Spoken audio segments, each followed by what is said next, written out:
जनपद लखीमपुर में एक बीओ मोहनलाल है जो निवासी उन्नाव में है। उसको सुबह 8 बजे कमांडेंट साहब ने बुलाया और बुलाने के बाद उसको डांटा फटकारा और उसकी मृत्यु हो गई। इसका क्या मामला है? देखिए, आज दिनेश चंद पांडे कमांडेंट लखीमपुर, इनके पैसा की इतनी हवस सवार हो गई है। ना वो बुढ़ा देख रहे हैं, ना जवान देख रहे हैं, ना महिलाओं को देख रहे हैं, उनको पैसा चाहिए। अभी ये 28/11 को उन्होंने फ़ोन के माध्यम से सूचित किया कि आप तत्काल 29 तारीख को 8 साढ़े 8 तक कार्यालय पर उपस्थित हों। वो छुट्टी लेके गए थे क्योंकि 55 साल की उम्र है, बुजुर्ग हैं। तो तत्काल वहाँ पर आए हैं और 8:30 बजे कमांडेंट वहाँ पहुँच गए हैं। कार्यालय गए। कार्यालय के अंदर इनको इतना डांट दिया गया, हौक दिया और डांट दिया, नौकरी से बर्खास्त करने की अल्टीमेटम दे दिया। तो वो बर्दाश्त नहीं कर सके। एक तो बुजुर्ग, दूसरा वो बीमार भी चल रहे थे, छुट्टी लेके गए थे।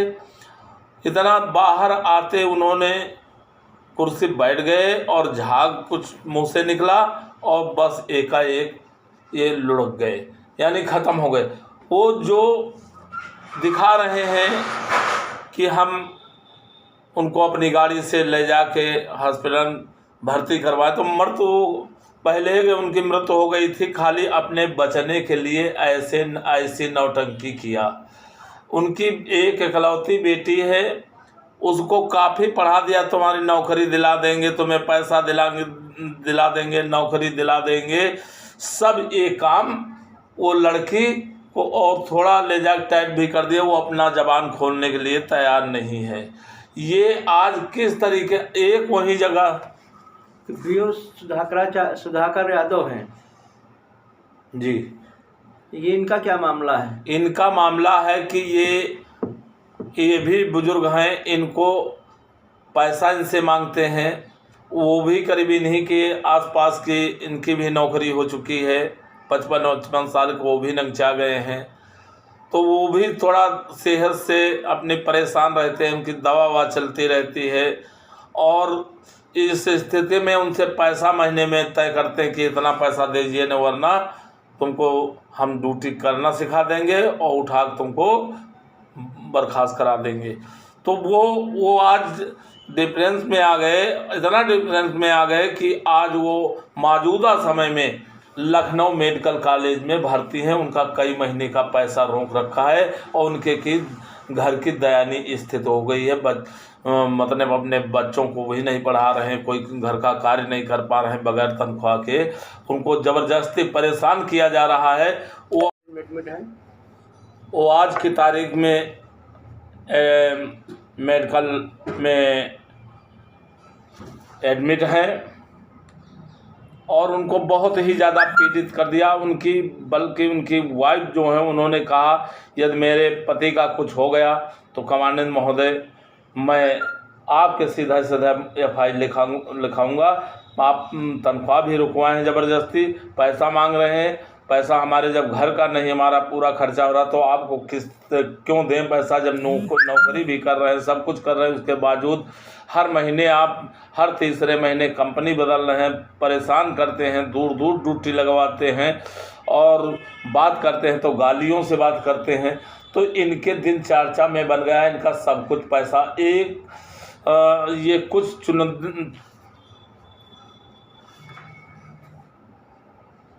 चुनिंदा बीओ राजेश बाबू है, ये तो काफ़ी दिन से वहाँ लखीमपुर में तैनात है।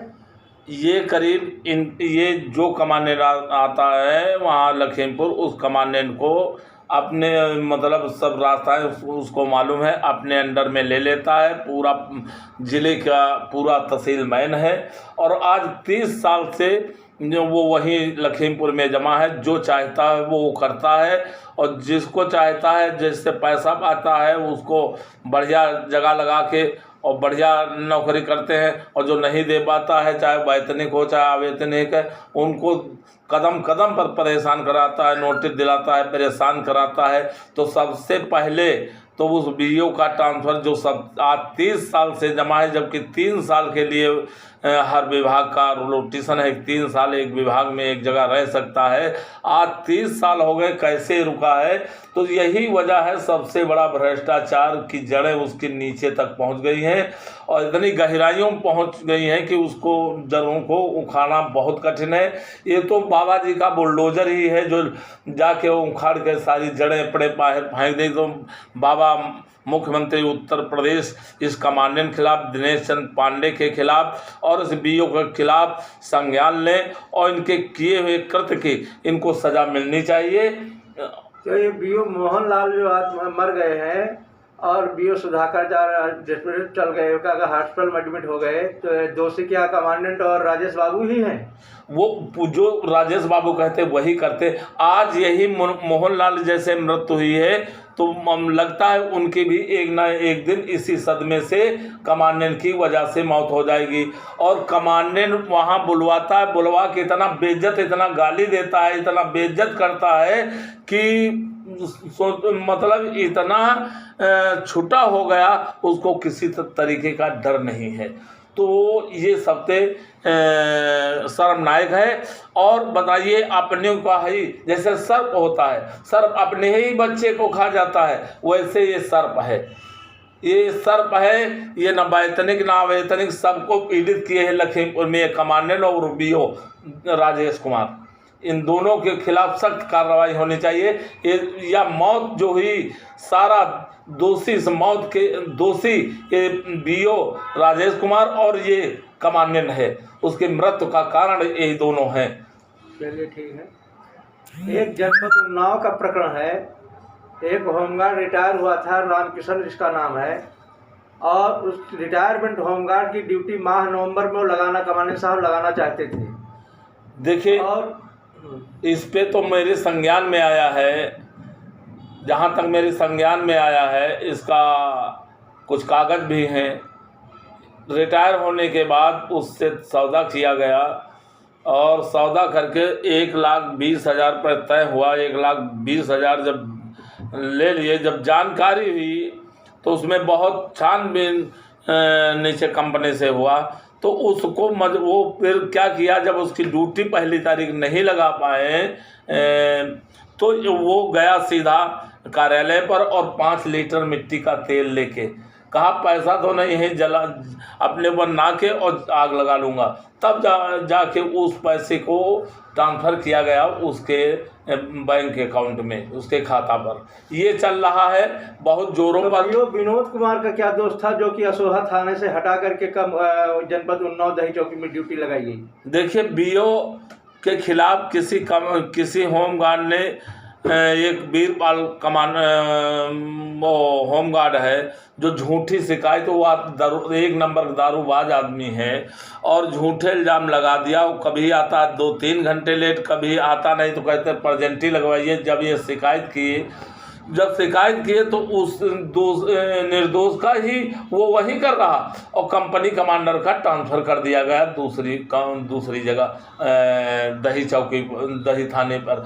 अब बताइए, ये चल रहा है, बहुत जोरों पर चल रहा है।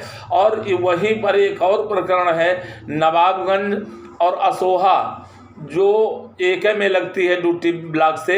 आज उस ब्लॉक में उस ब्लॉकों के ब्लॉक में नहीं लग पा रहे हैं, उनको लखनऊ उन्नाव की दूर जगहों पे ड्यूटी लगाई जाती है, परेशान किया जाता है। और जो वहाँ पैसा देता है वो वही नवाबगंज असोहा के लोग नवाबगंज ब्लॉक से लगते हैं, वरना उनको बहुत दूर दौड़ाया जाता है। ये पूरे उन्नाव की ये इस समय बहुत ज़्यादा ही चरम पर ज़्यादा फैल गया है भ्रष्टाचार। उन्नाव में चल तो पहले हो रहा था, राजेश बाबू और का कमांडेंट की बहुत तेजी से मिली भगत चल रही है, सौदा पानी चल रहा है। बहुत इस तरीके से घृणित कार्य हो रहे हैं, पूरे प्रदेश में हो रहे हैं, एक ही जगह नहीं हो रहे हैं।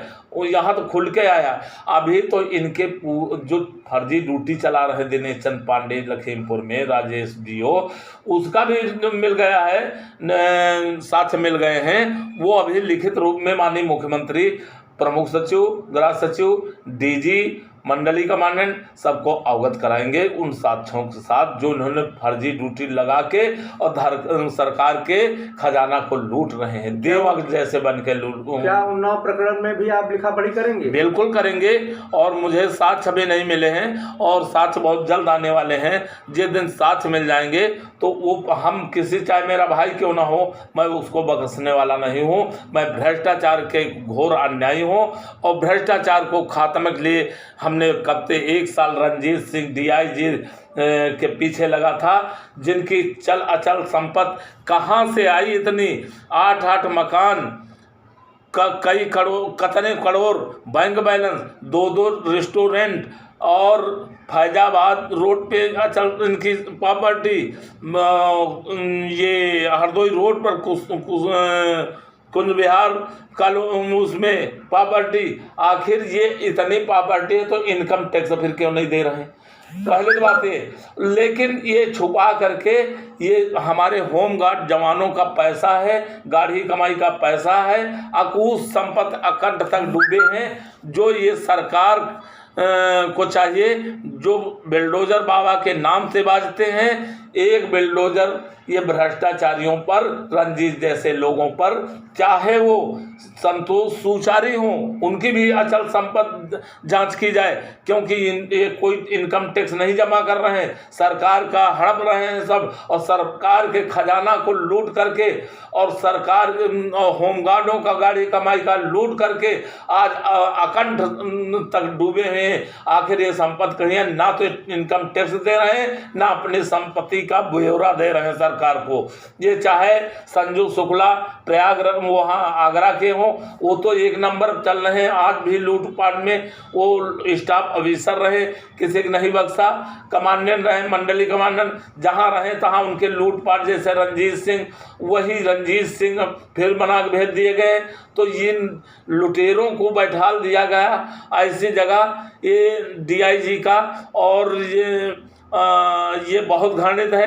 अब मैं आशा करता हूँ जो नए DG आए हैं तो इनसे हमें लगता है कि होमगार्डों का ये दुख और लूट और घसूट और अत्याचार कम करेंगे, ये थोड़ा मुझे विश्वास लग रहा। और उनसे अपील भी है, प्रार्थना भी है कि हमारे होमगार्ड जवानों के साथ जो अत्याचार भ्रष्टाचार हो रहा, इससे निजात मिलनी चाहिए। चलिए ठीक है, आपके इस चैनल में आने के लिए बहुत बहुत धन्यवाद अजय जी। चलिए, मैं ये जन कल्याणकारी चैनल के माध्यम से पूरे प्रदेश को अवगत करा दें, इनके घटिया काले कारनामे जो सरकार तक जाने चाहिए। हमारे मंत्री जी तो कतई संज्ञान लेना नहीं चाहते, क्यों? उनको पता नहीं क्या हो गया है कि वैतनिक का साथ भरपूर तरीके दे रहे हैं। आखिर इस सोचने वाली बुद्धिमान लोग समझ रहे होंगे, क्यों नहीं बोल रहे हैं? क्या चीज़ है कि होमगार्ड इतना सताया जा रहा, इतना लूटा जा रहा, इतना परेशान किया जा रहा, यहाँ तक होमगार्ड महिलाओं का इतना पीड़ित किया जा रहा। जो सरकार ने नारा दिया है, नारी बेटी पढ़ाओ बेटी बचाओ, तो ये नारा 0 टॉलरेंस का माननीय मुख्यमंत्री जी का साकार होना चाहिए, हो जाए। और ये जो इन्हीं की थाली में खा रहे हैं सरकार की और उन्हीं के छेद कर रहे हैं, दीमक रूपी बीमारी ये है। इस दीमक को ऐसी दवा लानी चाहिए, छिड़काव करना चाहिए, जो एक दीमक नहीं बचनी चाहिए। टिंडी जिसको कहते हैं वो है ये होमगार्ड के अधिकारी। इनके दया नाम की चीज़ नहीं, इनको इतना हवस पैसे का है कि कफन भी अगर मिल जाए वो भी बेच लेंगे मार्केट से, या मरघट में बेच जाए। लकड़ी जो जलते हैं वो भी जला बेच ले, लेकिन थोड़ा अंधेर डरते हैं बदनामी का। वो इनके बदनामी का, इनका शर्म लिहाज तो बिल्कुल शर्मसार किए हैं। विभाग को, सरकार के साख को गिरा रहे। तो सरकार को चाहिए इनके ऐसी दिमाग, ऐसी टिंडी रूपी जीवों को ऐसा छिड़काव करा दें कि एक नहीं बचना चाहिए, और इनके सारी चल अचल संपत्ति कुरूप करके और सरकार के खजाने में डाल लेना चाहिए। मैं यही मांग करता हूँ माननीय मुख्यमंत्री जी से, और मंत्री जी से कोई अपेक्षा नहीं करता हूँ, आशा भी नहीं करता हूँ। जय हिंद, जय भारत। प्रदेश अध्यक्ष रामेंद्र कुमार यादव, उत्तर प्रदेश लखनऊ। जय जवान जय किसान।